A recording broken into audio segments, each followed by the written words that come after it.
Écoutons les textes de ce dimanche, 28e semaine du temps ordinaire, lu par Patience Konuche, sœur de Notre-Dame des Apôtres, et le diacre Peyala Radio Krupara de la Société des Missions Africaines, commenté par l'abbé Arsène Afachao du diocèse de Lomé.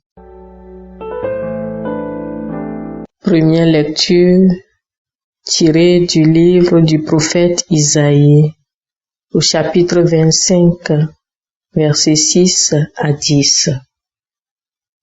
Le Seigneur de l'univers préparera pour tous les peuples sur sa montagne un festin de viande grasse et de vin capiteux, un festin de viande succulente et de vin décanté. Sur cette montagne, il fera disparaître le voile de deuil qui enveloppe tous les peuples et le linceul qui couvre toutes les nations. Il fera disparaître la mort pour toujours. Le Seigneur Dieu essuiera les larmes sur tous les visages et par toute la terre il effacera l'humiliation de son peuple. Le Seigneur a parlé. Et ce jour-là, on dira, voici notre Dieu, en lui nous espérions et il nous a sauvés. C'est lui le Seigneur, en lui nous espérions, exultons, réjouissons-nous. Il nous a sauvés. Car la main du Seigneur reposera sur cette montagne. Parole du Seigneur, nous rendons grâce à Dieu. Psaume 22. J'habiterai la maison du Seigneur pour la durée de mes jours.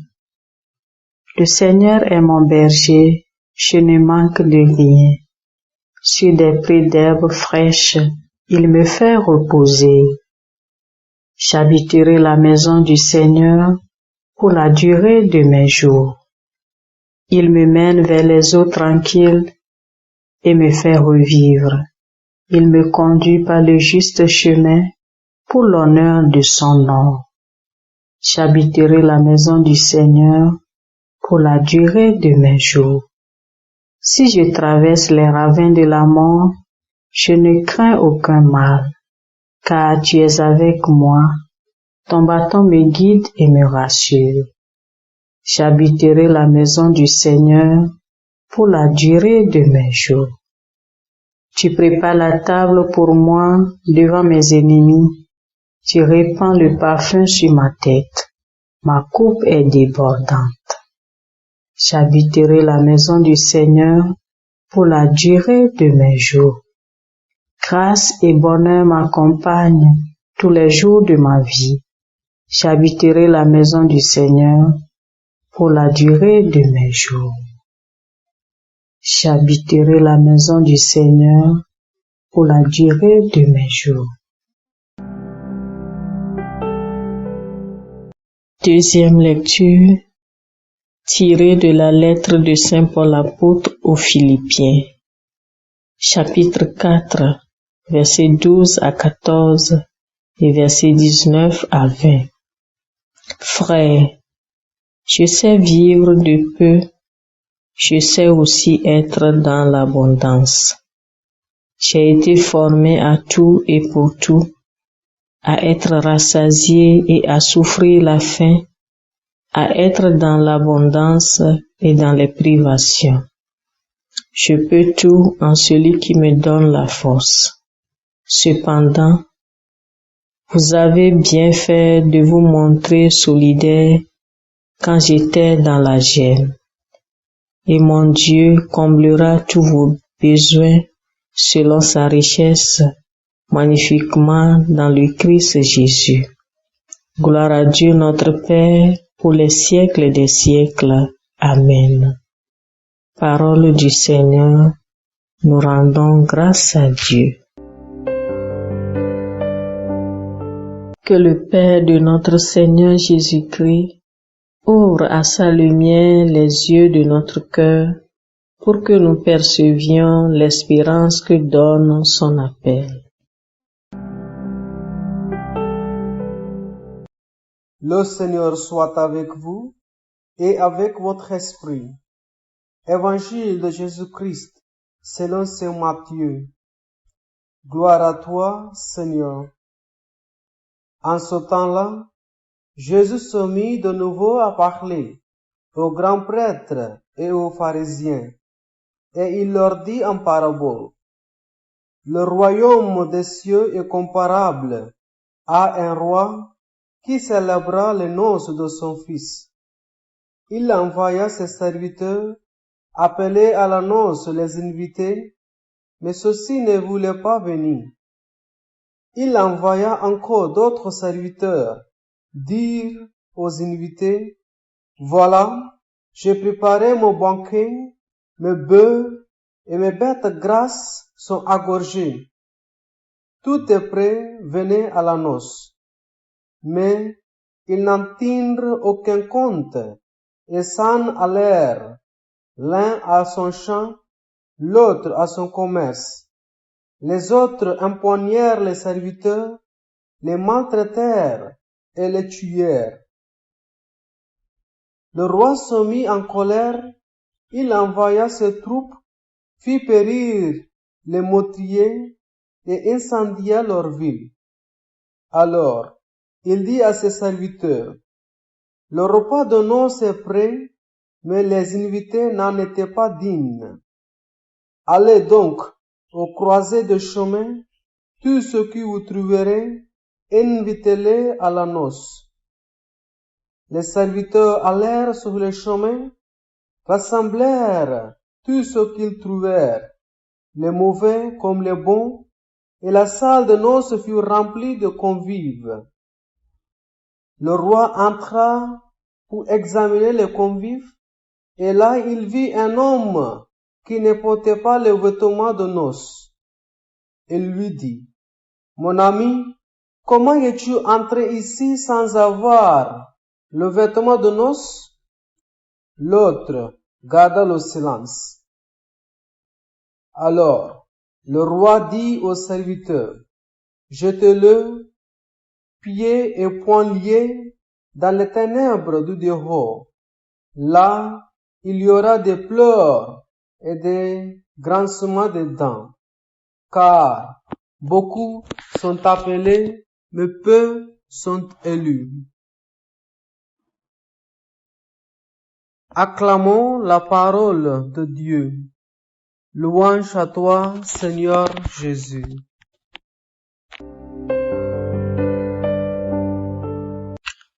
Le Seigneur préparera un festin, il essuiera les larmes sur tous les visages, et par toute la terre, il effacera l'humiliation de son peuple. Bien chers frères et sœurs, bien-aimés du Seigneur, loué soit Jésus-Christ.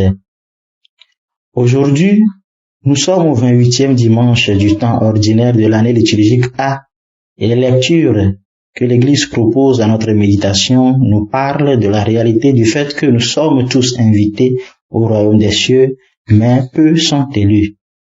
Bien-aimés du Seigneur, que ce soit dans la première lecture et dans l'Évangile, il est question d'un festin, image de la vie que Dieu prépare à tout un chacun de nous, sans exception, dans son royaume. Pour parler du royaume des cieux, Jésus emploie un langage de noces. La pédagogie de Jésus à travers cette parabole dans l'Évangile est de nous faire découvrir la réalité de ce que Dieu prépare pour nous les hommes. Sans aucune contribution de notre part, Dieu nous prépare tout au ciel et nous y invite tout simplement. Mais, puisque Dieu ne nous contraint pas, nous avons le choix entre le refus, comme cela est le cas des invités dans l'Évangile, et l'acceptation.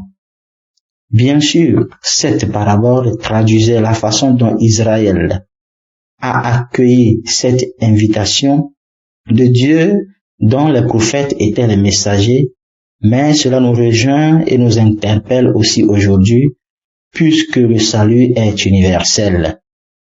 Il nous arrive aussi de refuser l'invitation au festin du ciel, que Dieu nous adresse d'une manière ou d'une autre, car l'acceptation se traduit par la préparation que nous faisons pour ce jour unique à travers notre vie de chaque jour. Un point d'attention essentiel à ne pas négliger.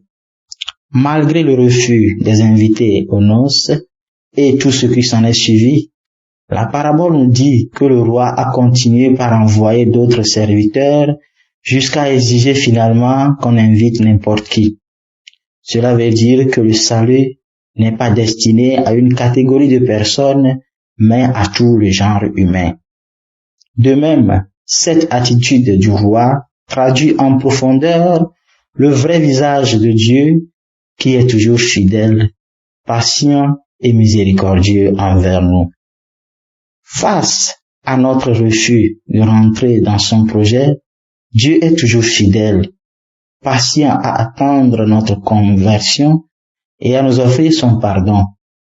Mais la suite et la fin de la parabole nous montrent que malgré tout, la participation au festin du ciel auquel le Seigneur nous invite nécessite non seulement une simple acceptation, mais aussi et surtout une préparation qui constitue tout simplement à être en habit de noces au risque de se voir jeter dehors.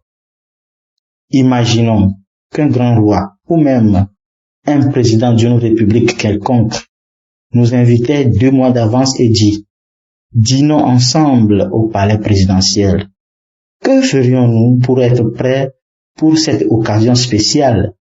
Certainement, nous allons nous préparer une belle tenue pour l'occasion, même s'il faut s'endetter, car être invité par un président est une chose merveilleuse. C'est exactement ce que nous disent les passages bibliques de ce dimanche et ce à quoi le Seigneur nous invite pour être dignes du festin du ciel. Notre Dieu, le roi et maître du ciel, prépare le ciel et envoie ses serviteurs nous inviter à la fête céleste.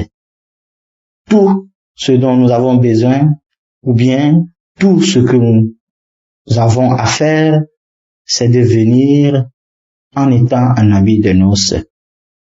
L'invitation ne suffit pas.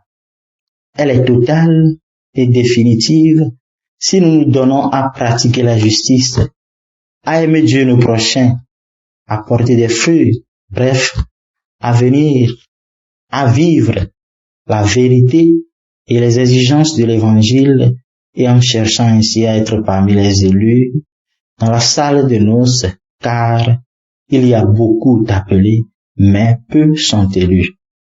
Que le Seigneur nous y aide. Amen.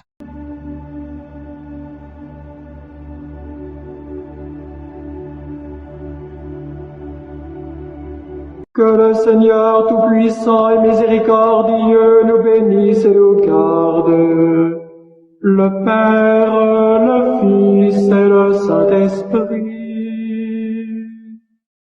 Amen. Bénissons le Seigneur. Nous rendons grâce à Dieu. Suivez désormais sur vos smartphones et ordinateurs toutes les actualités de l'Église catholique en Afrique et dans le monde entier sur SMA Togo TV. Le Samaritain aujourd'hui, on ne l'a pas, mais c'est nous qui sommes les Samaritains. Nous devons suivre l'exemple de Jésus sur cette terre. C'est l'écoute de la parole, l'opportunité d'être en communion avec le Christ. SMA Togo TV est accessible 24 heures sur 24 en direct sur le www.smatogo.tv, YouTube SMA Togo TV, Facebook SMA Togo TV. Téléchargez l'application SMA Togo TV dans Play Store. Foi, éducation, santé, société, développement, entrepreneuriat, humour et sport, tout est passé au peigne fin sur votre web TV.